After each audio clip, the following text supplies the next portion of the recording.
Okay. Well, it's been a long day, and I hope that you will bear with me. My name, I think, is still Lars Emelind, although I start to feel. And I'm from the Swedish School of Planning at Blekinge Institute of Technology. It was Jacek who asked me to talk about maritime spatial planning from the point of view of spatial planning on land, terrestrial spatial planning, and the problems we have, the tensions we have between spatial planning and environmental management and governance, and to try to explore what happens when maritime or when spatial planning sort of goes to sea. Basically what I want to do is reflect on emerging MSP concepts and doctrine. First of all, perhaps on the implications of the origins of maritime spatial planning. And then, if you start reading the literature and plans, both the scientific literature and the practical literature, you see a number of recurring concepts in the literature and the rhetoric. And for instance, strategic planning, binding planning, integrated planning, zoning, and so on. And you start wondering, what do these words actually mean? Some of them are a bit like sustainability or democracy or perhaps love. You can fill them with almost anything you like. Words mean what I say they mean, is what Alice in Wonderland says. And I will base this on relatively elementary planning theoretical and conceptual reasoning. Now, just a caveat, please note that I'm not dealing with what is right or wrong or what is good or bad. I'm not voicing opinions on that. I'm looking at tensions, problems, conceptual issues, and so on. I'm dealing with complex issues of developing an MSP, and in this sort of dialogue or tension between environmental management and spatial planning doctrines from land. So I'm not trying to sell you anything. First of all, if you look at the excuse me. If you look at the literature, both the scientific and look at documents, you can see that there are many reasons given for MSP. But scientists who've been looking into this say that there are sort of two groups of perceptions of what could be called the maritime problem. One is essentially that it is a problem of environment and resource use. And the other seems to define or construct the problem as primarily a problem of institutional fragmentation of management of the seas, and this leads to economic inefficiencies. Now, these are of course compatible and can occur in all sorts of combinations, but scientists who have looked at this, not me, but scientists who have worked for longer on this, say that these are sort of two basic problem formulations or framings. And they also say that MSP, the call for MSP, very much arises within the environment and natural resource management communities. But the regulations are, and I just, to be careful, say at least often,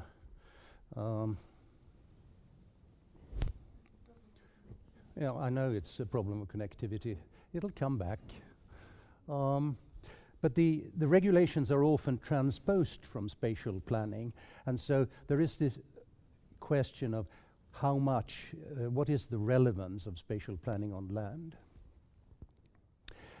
We need to relate MSP to lots of things, but to my mind, first of all, different planning philosophies, I mean very basic planning philosophies. And if you look at EU planning philosophies, we can see that there is one which could be very roughly described as all territories should be planned, the sort of horror vacui, raumordnung, aménagement du territoire. Territories should be planned. This is a basic EU tenet in terrestrial planning. But then there is also a sort of more ad hoc problem-solving approach, and you could call it Anglo-Saxon or Northern European. And they, of course, inherit in the EU planning the ESDP or territorial agenda. They rub together, not always very well. But in my analysis, there's perhaps two different paradigms of environmental governance and planning that are more important.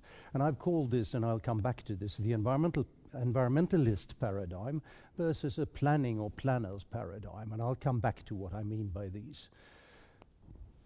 And that relates to the origins of MSP. Note that we've put 3 interviews on Moodle also, interviews where we ask questions, why do we need maritime spatial planning? And I would recommend you to look at these interviews. They're from 3 rather different perspectives. Now, if we look at spatial planning on land, that which we are sort of transposing into the sea, first of all, the primary task of spatial planning is to arbitrate between and protect public and private interests, not least to protect private interests against the state. And that is a basic tenet of terrestrial spatial planning. A basic unit of planning in terrestrial planning is the property, the cadastral division of land, that which you have on land, but hardly in the water. And it's difficult to drive down stakes in the water also for stakeholders. Property and public interest, just as Andrea was saying here, define the sort of primary stakeholders, and then we have widened the stakeholder community, for instance, by bringing in certain organizations, environmental organizations or other organizations. But still, property is very much a definition here also. And we don't begin by making maps, or we begin by goals and visions set by deliberation or political decision, and I'll come back to that also. Spatial planning is a basis, but not in itself, management planning. And again, I'll come back to this. But land use and management depends on many actors in the landscape, not just on the plan. And that is a truism which is very often forgotten. And I will be saying a number of such trivial things because they tend to be forgotten. Plans set conditions, and very often the conditions are set as restrictions rather than any positive conditions. You know, when you draw an industrial area on a plan map, it actually means we restrict other uses in the hope of industrial actors. We're not a centrally planned economy, and so we don't actually get the industries to come there. And to my mind, it's much the same in maritime spatial planning. You can draw a map and saying that you have wind power here, but will it appear? Scene 2, Act 1 of Hamlet, one of the gods on the wall says, "I can call mighty spirits from the deep."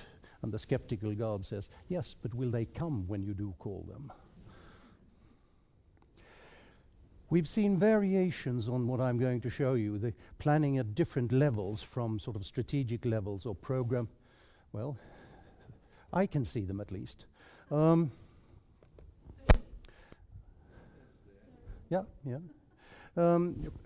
programs, policies, strategic planning down to detailed plans, it was there, detailed plans and permits.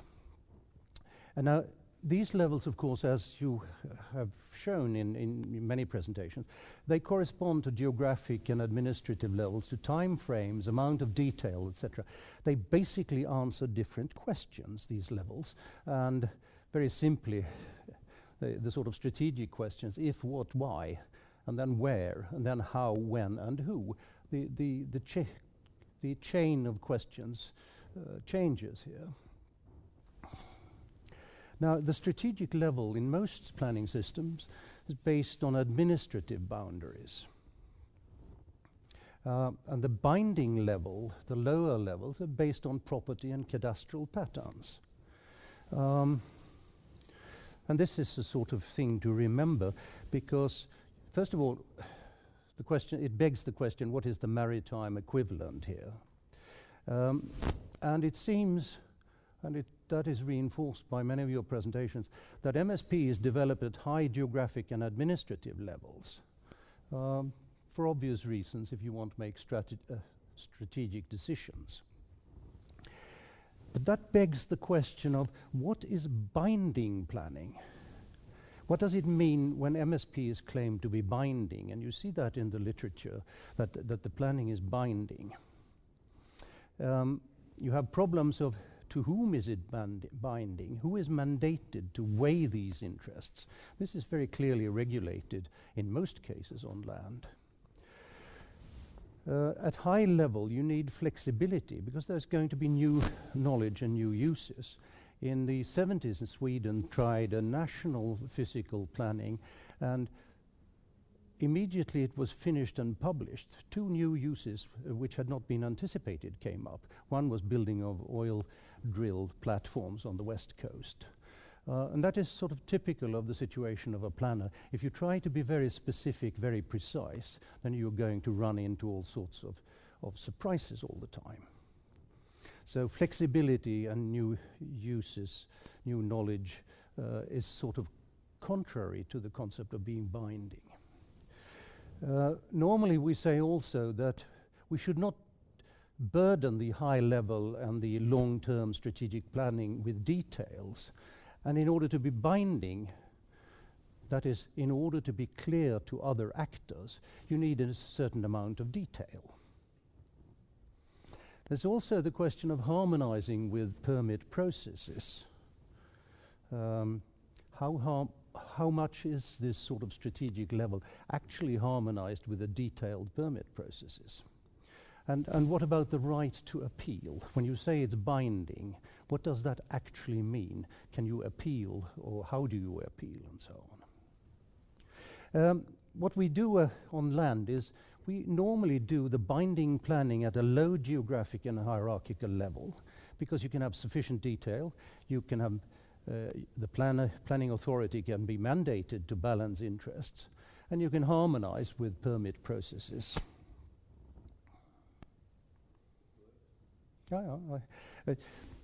We get it into the recording isn't dependent on this network. So it's just posterity will see it. Then you have the actor problem. I mean, the planning authority is not normally the actor, as I've already said. So what you plan for does not necessarily happen. A variation of what I've already said. Binding planning can restrict, but not create. So what we normally say in planning doctrine and planning philosophy on land is that planning on a strategic level is unsuitable for binding planning. This one doesn't like me. And if you want to make binding planning at a high level, think about shipping lanes. A line on a map of 1 to 1 million, a millimeter thick line is a kilometer wide on a map of 1 to 1 million. And that is usually less than the closest point of approach in safety.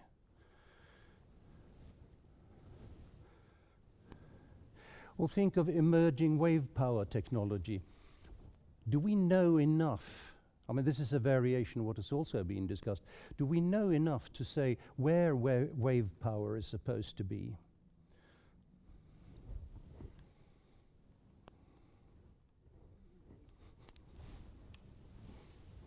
Well,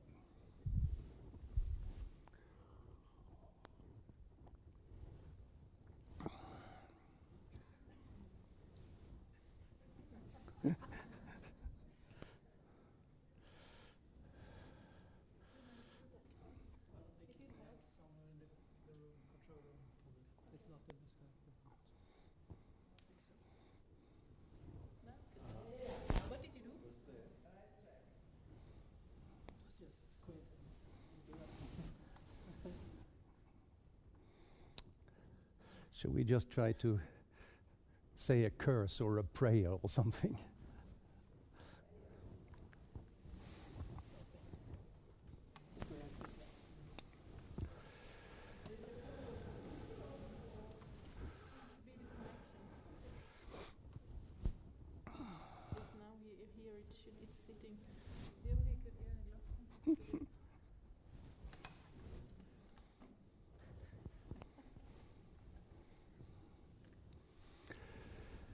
Well, what I can see on my screen is a very big red sign saying that binding also tends to be rigid. And that is, of course, precisely what binding should be. So it is the opposite of flexible. Again, a truism, but it is very often forgotten. Now, I'm not saying that you cannot make high-level binding planning. That I know nothing about. I am saying that in terrestrial planning, we normally don't try to do it that way. We have a hierarchy of plans. And it seems to me that different systems here are approaching the question of hierarchies of plans very differently. I think I'd better take a pause, because otherwise we will just be recording my lecture, because he's getting it into his screen.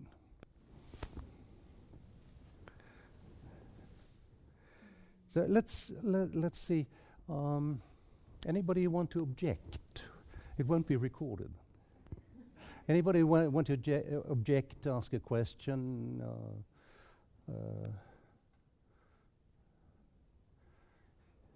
Yes, gentlemen, in that order. We very often hear in our planning processes that we are restricting too much. That we are. Restricted, so we are finding, so we don't give enough opportunities. But however, I think the main task of any planning activities is to make restrictions, is to make different decisions. Because it's just you have to put together different interests, and then you have to make a decision, which is always difficult. And I'm a little bit afraid that we need these kind of difficult solutions in order to really push things forward.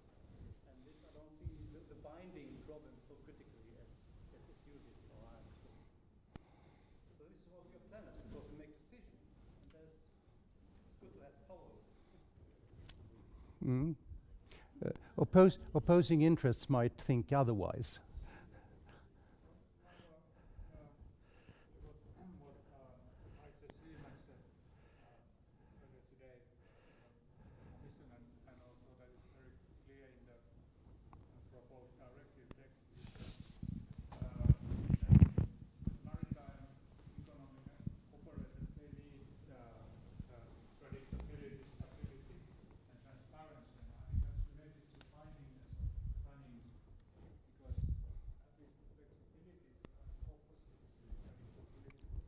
Mm.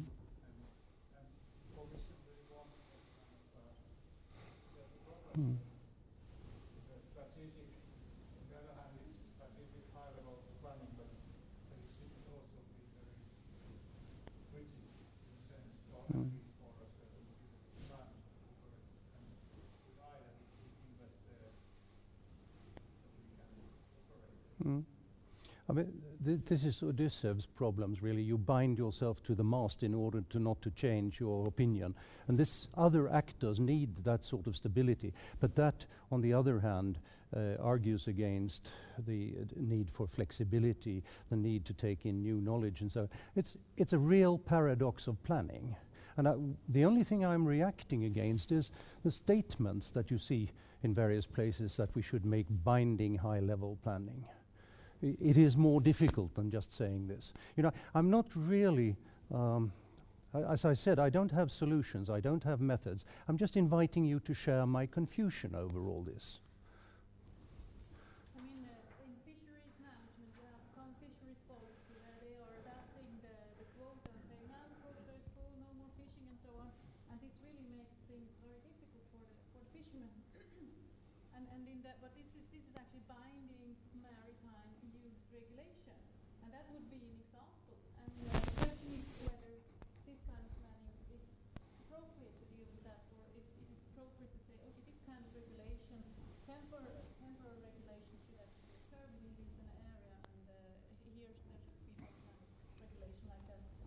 again we have the problem of both transparency, who makes the decisions, and who is involved in the decision making. Because if you have these kind of decisions, it's also a question of who has a mandate to take the decisions. Let's go quickly on while we have a picture. Now, is planning a guide to development, or is it, I say merely a map, and that's perhaps a bit tendentious, or is it basically a source of information? Spatial planning should begin with a guiding vision on land. That's what we say. The planning program is what we sometimes talk about. And the program sets out intentions for development, and those are quite obviously political also. They are value-based. They ideally are the result of democratic deliberation. They're also decided on politically, and in some systems even at a very low level political decision making here, for instance in the Swedish municipalities. So these are problems of transposing a system. And they're also these intentions for development, they're also the basis for searching for alternative solutions. Now, I find it difficult to see in many of the documents I've looked at and articles about MSP to see what is the programming phase here where the spatial visions or planning program is set out. It seems to be more of a collection of other policies and other visions, which perfectly legitimate, especially if you want it to be an informative document, but perhaps it doesn't solve the political problem here. Because without a guiding vision, a program or plan risks to become merely a map of resources and conflicts, or a preservation of the status quo, because you know where you are, but not necessarily where you're going, or a sector expert plan. With maybe other perspectives taken into account, which leads me into integrated planning. What does that mean? And I'm going to turn the word integrated around quite a lot. I'm going to massage it quite a lot here, because it's one we always see. And anybody against integrated planning? But we probably have as many views of what integrated planning is as there are persons. So if you look at the literature in political science, for instance, what is integration? If you want to be cynical, you can say integration is when my perspective dominates and your perspectives are taken into account.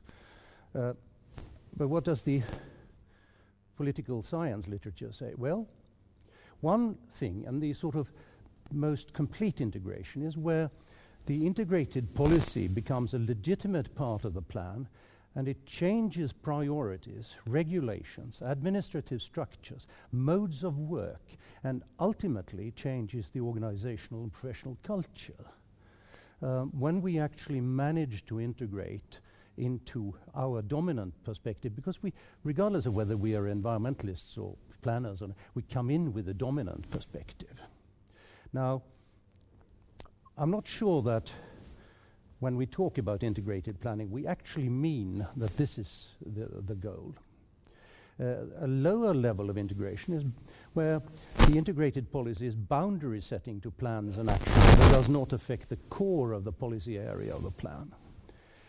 And then the lowest is that it's an add-on which is allowed influence on secondary decisions or alternatives with limited policy significance. And sometimes I can feel that we are talking of integration on these levels rather than integration on this, even though the rhetoric seems to imply this, the practice seems to imply more of this.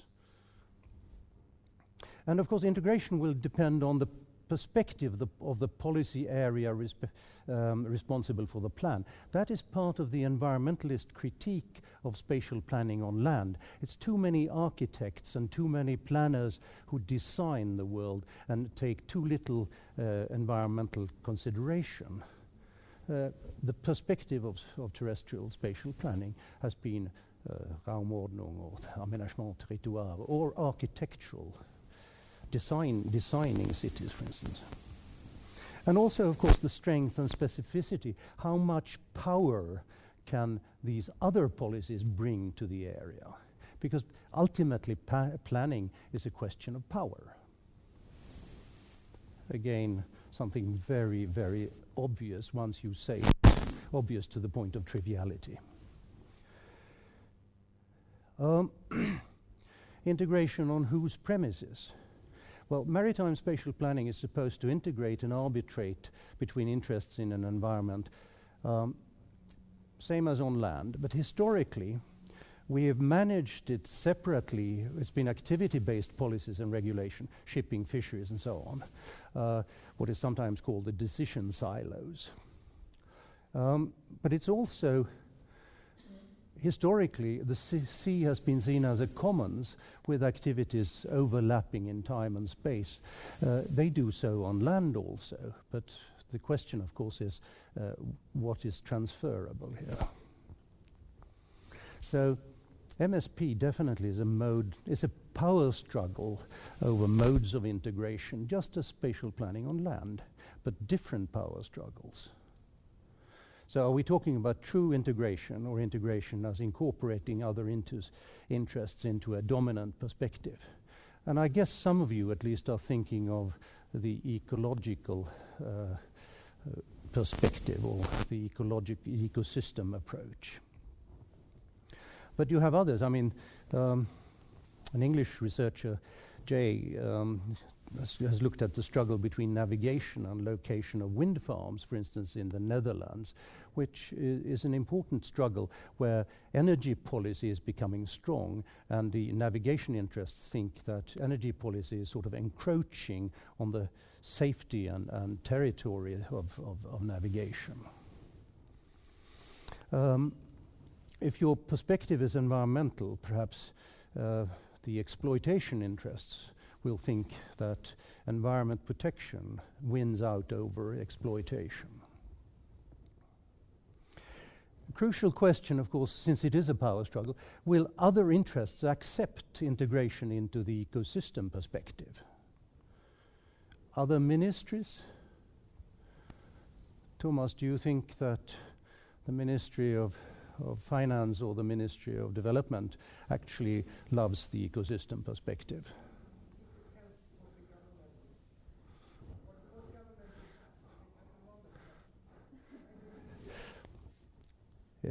Yes, it depends on the political situation, where the balance between development and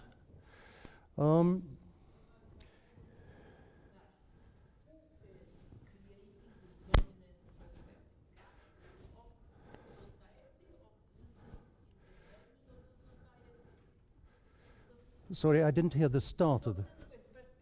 Yeah. What is the origin of it?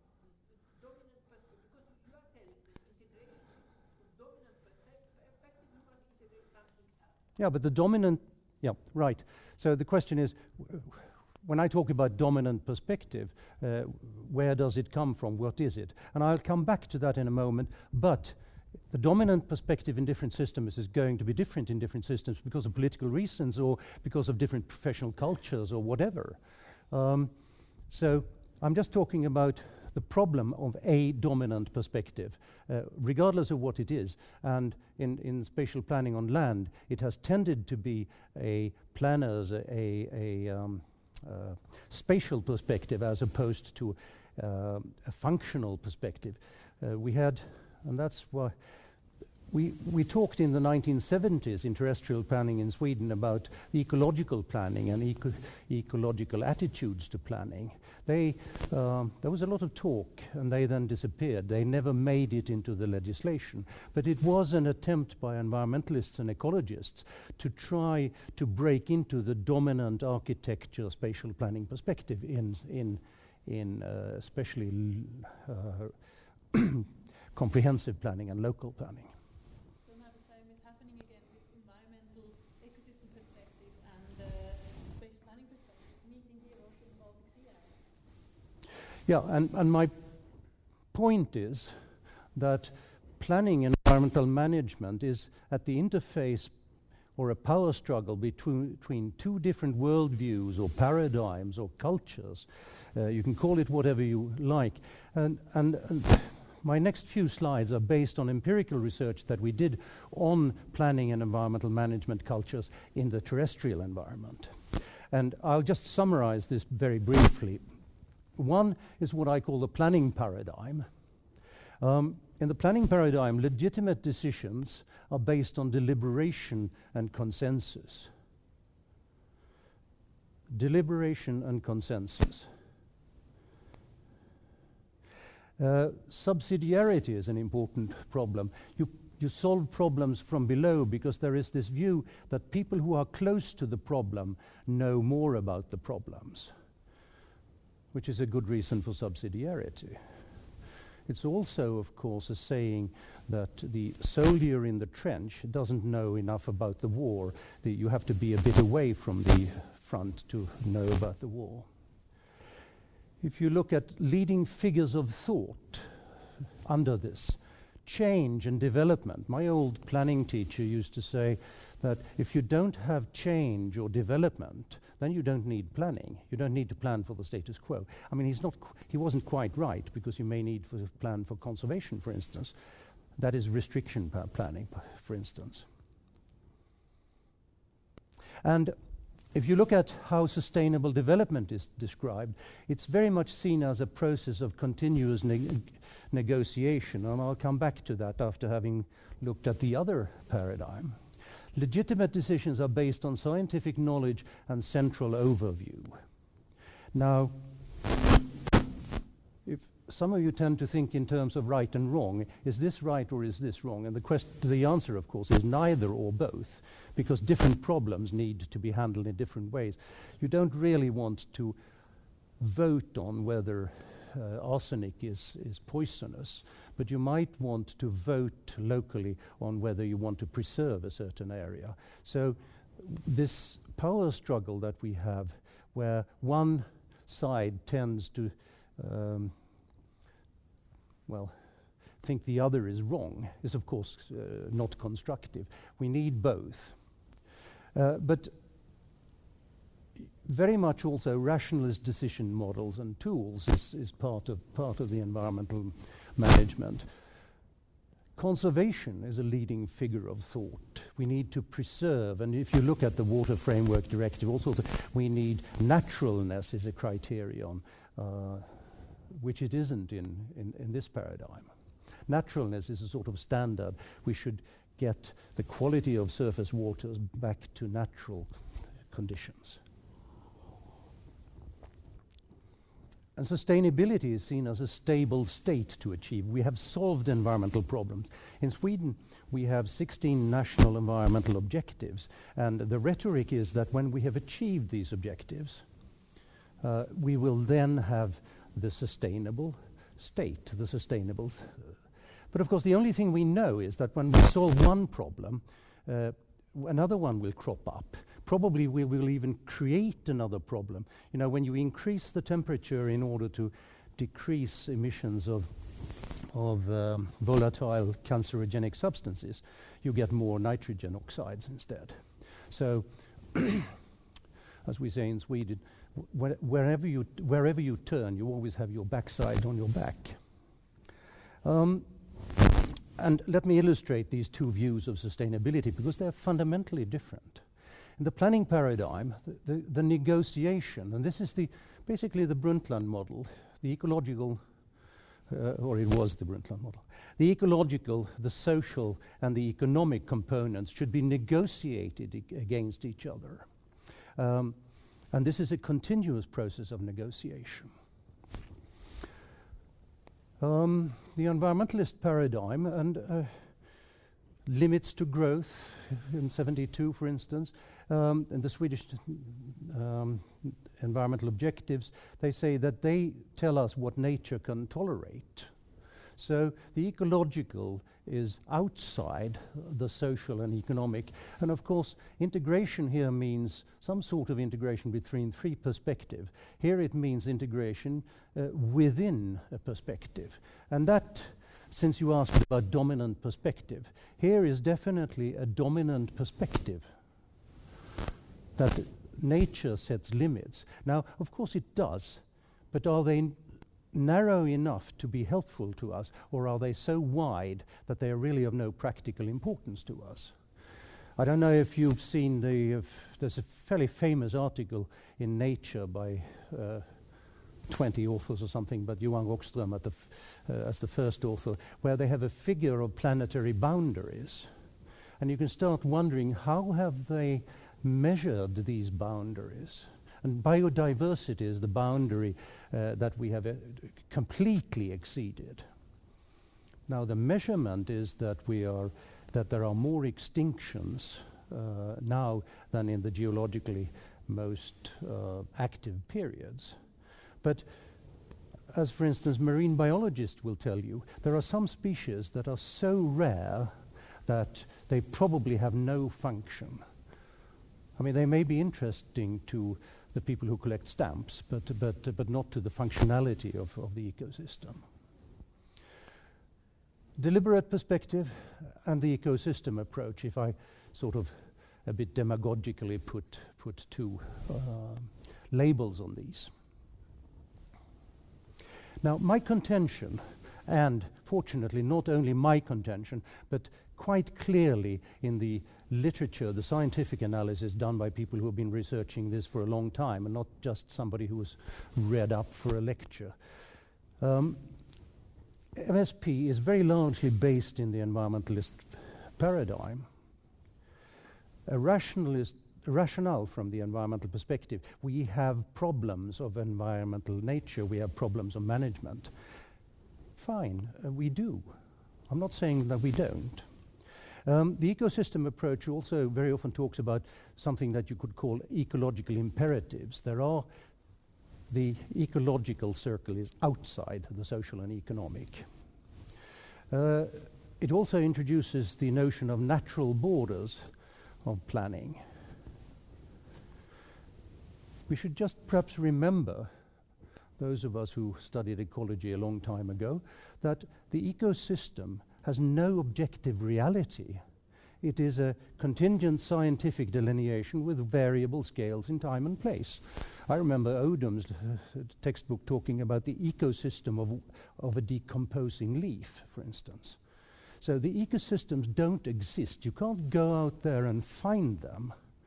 Now you can say you can't go out and find the administrative borders, but at least they are set down in law, even if we saw in one figure that there was uncertainty of where they are. But we should remember this, that we are actually defining our units of planning here also. Standards and thresholds are important also, scientific determinants. Again, fine, if we don't have any standards and thresholds of what is tolerable, then of course it's not transparent, it is not obvious to other actors. If you look at on land how environmentalists tend to regard planning, it tends to be a sort of project plan, a blueprint plan, binding action plans made by expert authorities rather than visions or strategies. And as I said, there is definitely in the environmental paradigm, in the ecosystem approach, a conservation figure of thought. Fine, perhaps the conservation is the answer to some of the problems.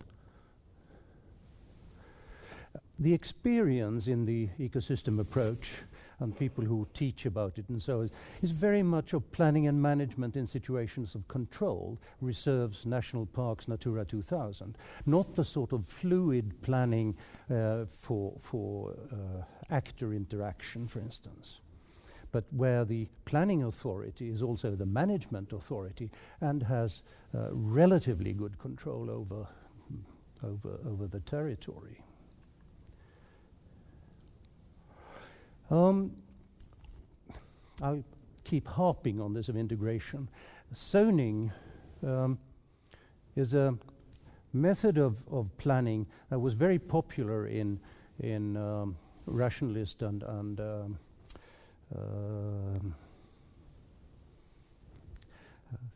previous planning, where you separated work, shopping and functionalist, thank you. The word I wanted was functionalist planning.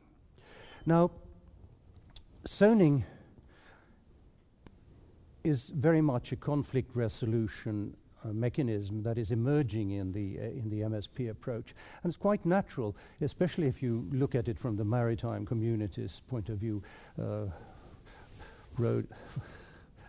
roadmap of zoning, one must remember, is giving priority of one use over others. That's the point of zoning. So we have a number of issues in zoning. First of all, again, the planning doctrines will determine priorities in zoning. Depending on where you start, you will zone differently. Trivial statement. But what about zoning in situations of uncertainty? How fluid can your zones be, or how changeable, how flexible can they be, and still have information value in planning? And one of the when you look at zoning and you look at documents and so on, one of the things I find missing in many cases is military uses. Now, military uses of the sea are very, very important. They're not missing in all systems, but certainly in some. And as I said, wave power, simply because of uncertainty. How do you zone for something that you don't really know about the technology? Do you actually take a sort of oceanographic attitude and say, well, wave power should be where there are waves? That's probably true, but possibly you have other criteria, technical criteria. And then, of course, again, this sort of the attitude that many actors have to the sea. You are zoning a commons, so you're making a very dramatic change. Now, if you think as a terrestrial planner and you draw a motorway, you don't expect people to do all sorts of other things on your motorway, fishing, or when the weather is bad, small vessels, small cars will cross and the big trucks will go one way, and so that sort of thing is part of the tradition of navigation, for instance, in the common situation. Now, how do we zone across administrative? You have terrestrial borders drawn further or longer or shorter distance out into the sea. We also, and I can't remember hearing anybody talk about the Water Framework Directive, which sets up a whole set of planning sort of at the interface between terrestrial and maritime planning. And in some cases also separate administrations, separate professions, separate planning priorities, separate dominant perspectives, and so on.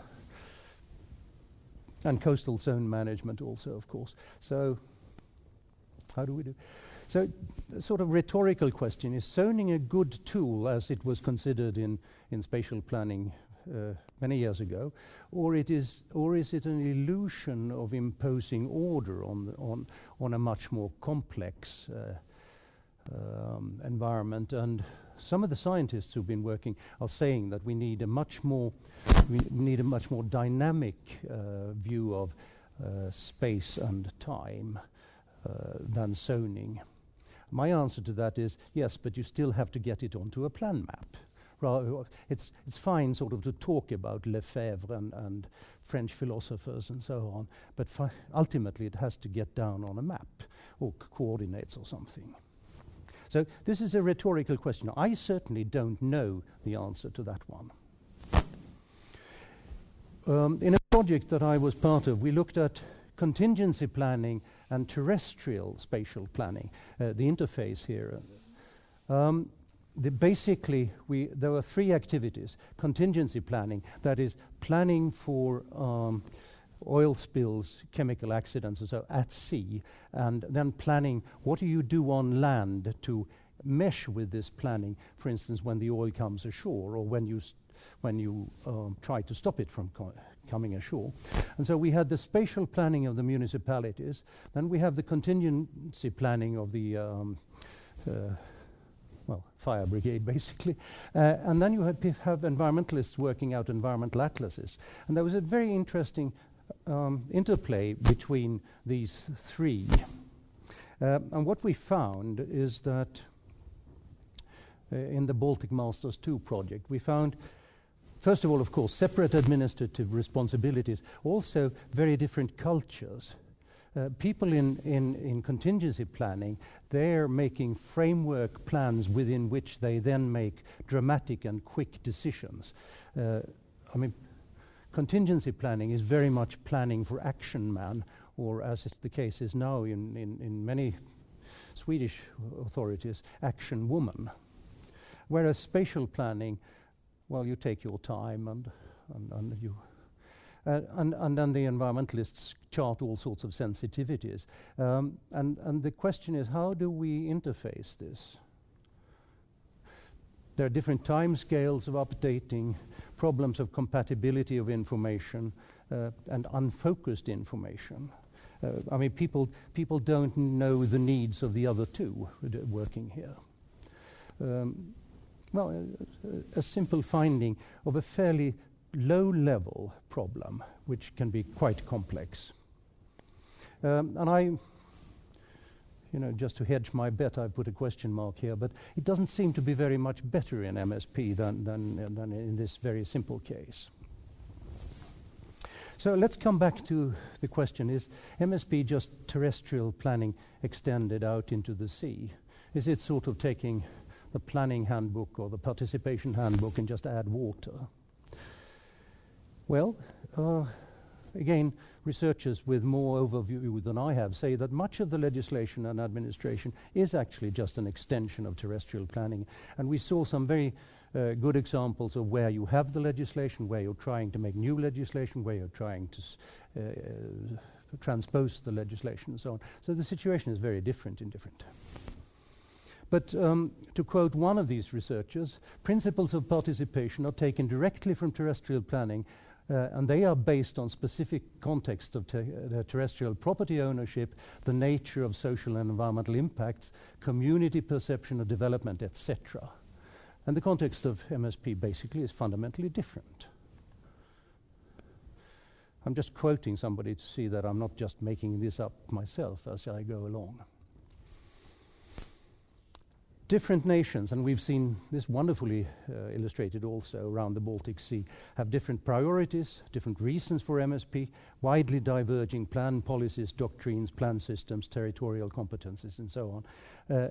But the challenge is, of course, to make a planning which measures, which is not full of borders, and like when we were planning for conservation in Sweden, it was on the regional level, and you could see that sort of at the borders of the regions, the conservation problems changed, or they didn't meet. And if you look at the map of Norway and Sweden with the national boundary in the mountains, you'll see that there are national parks in Sweden sort of against the boundary, and then there are national parks again in Norway, and they all have the core area up against the national national boundaries, which means that they sort of plan as if there was nothing on the other side. We had some interesting conflicts. I've been working with planning in the mountains many years ago. Nice conflicts when the Norwegians got angry because we allowed people to fly in, because they thought that we were allowing people to fly into the core area, whereas we said, well, no, sorry, this is a development zone. Yes, but it borders on our core area. Sorry. So just extending national terrestrial systems will not create an integrated maritime spatial planning for the Baltic.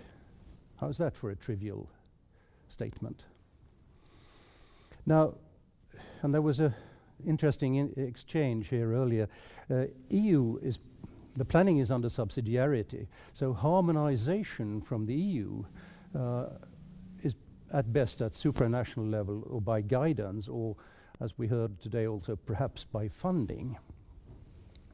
But if you compare the fate of the European Spatial Development Perspective and the territorial agenda, wonderful documents about everything in planning, but ask planners how much impact has it had on your national planning.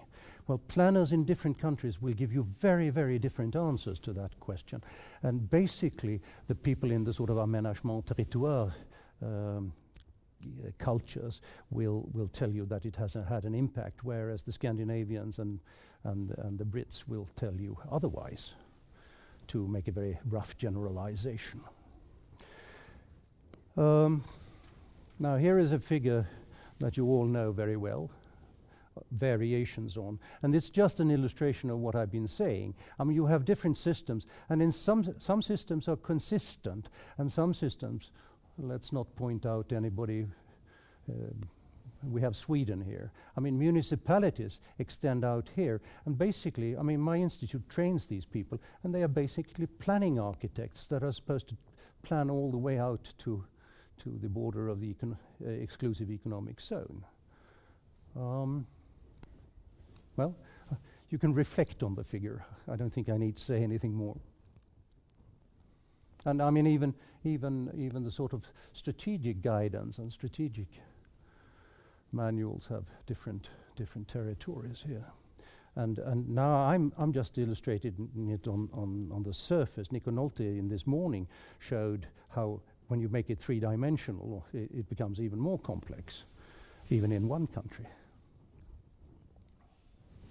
So, integrated MSP, there's a challenge of functioning MSP doctrine. We don't need theories, but we need an MSP doctrine which is reasonably consistent and contains a balance of practical instruction and theoretical considerations. We need to create functional relationships in a situation. And functional relationships is obviously what the ecological perspective is about, rather than the territorial perspective. Planning philosophies, planning doctrines, paradigms on planning and management, modes of government and governance, administrative structures, etc. Basically just reiterating what I've said, formal mandates. And we have this within the MSP. We have it between terrestrial spatial planning, coastal zone management and MSP. And we have it between countries, again reiterating a point that I've been making. So, we need to define appropriate planning levels for various strategic or binding, various levels of flexibility, and we need adequate information related to the levels of uncertainty. And if you look at the history or the experiences in SEA, Strategic Environmental Assessment, but also in EIA, you can see that the basic documents, the scientific documents, very often contain a lot of uncertainty. But when you come to the executive summary, there's no uncertainty left. So the situation is described as quite straightforward. There's a study by a colleague of mine or a couple of colleagues of mine in Norway, which made this point very nicely, how uncertainty is filtered away from science to the decision maker. We need to have true three-dimensionality in the planning. And, well, terrestrial spatial planning actually has started to look at the 3D problem. For instance, you have cables, you have underground and so on.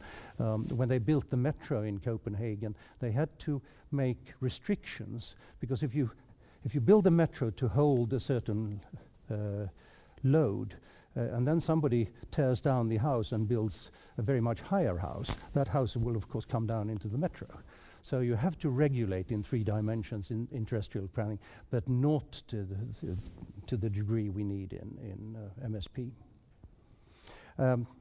The ability to handle differences in time-space relations and different users. I mean, drawing motorways where people go across and fish and that sort of thing. We need to give concrete meaning to integration. That's probably going to be different in different jurisdictions. Harmonize with other territories, with permit processes. We need adequate and realistic procedures for participation, which means that we need to decide what do we mean by participation. Andrea was showing a development of the understanding of participation, but that basically is a development of understanding in the scientific literature and the planning discourse. The most systems equate participation with consultation, so they're fairly low in the hierarchy of that Andrea was showing. And we probably need a lot more that I don't have the time or the competence to tell you about. But I would like to make one relatively definite statement. MSP is not simple extension of terrestrial spatial planning.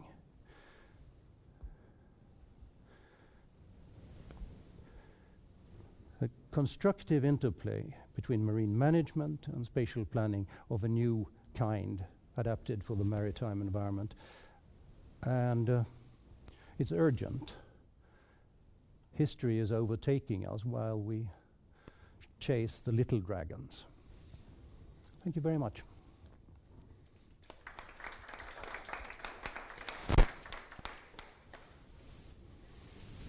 And I managed to come in on time also. Now, many years ago I was at a lecture given by the peace researcher Johan Galtung and the Nobel